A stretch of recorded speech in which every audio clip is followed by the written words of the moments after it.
People's Television at iba pang programang pang-telebisyon ng pamahalaan, muling kinilala sa UPLB Gandingan Awards. Narito ang report ni Ria Fernandez.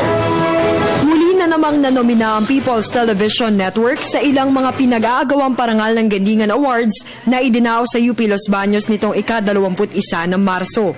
Nominado ang PTV Special Forum Torre de Manila episode at mga hosts na sina Attorney Mark Castrodes, Miss Cathy San Gabriel at Kirby Cristobal sa Best Development-Oriented Talk Show at Best Development-Oriented Talk Show hosts.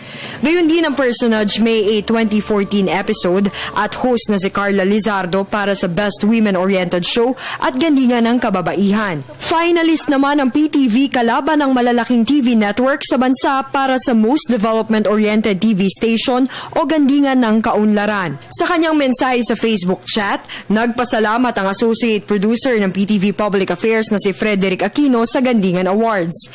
Pangako niya na magsisilbing inspirasyon ang nominasyon para lalo pang pagbutihan ng PTV ang paggawa ng mga dekalidad na programa. Samantala, kinilala rin sa naturang gabi ng parangal ang iba pang government radio programs. Nasungkit ng DWLC Radio ng Bayan Lucena at ang host nito na si Dick Wasay Cantos ang mga core awards na Best AM Radio Station at Best AM Radio Announcer at Special Awards na Gandingan ng Kabataan at Gandingan ng Kabataan host para sa programang Pulso Publiko KKK episode. Nominado naman ang Nutrition School on the Air ng DWLC at host na si Mayet Balquidera sa Core Awards na Gandingan ng Edukasyon at Gandingan ng Edukasyon host. Habang pinarangalan ng Block Time Radio Program ng National Nutrition Council sa isang commercial radio station.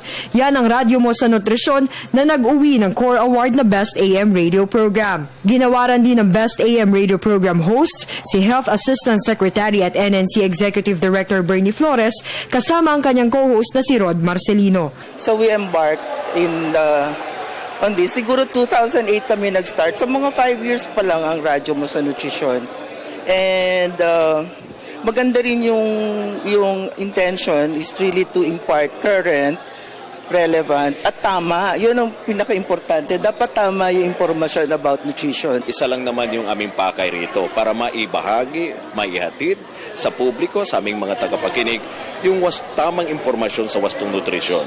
Masusing sinasala ng mga juror ang lahat ng entry sa Gandingan habang kapangyarihan ng mga mag-aaral ng UPLB na piliin ang mga dapat parangalan sa pamamagitan ng isang survey.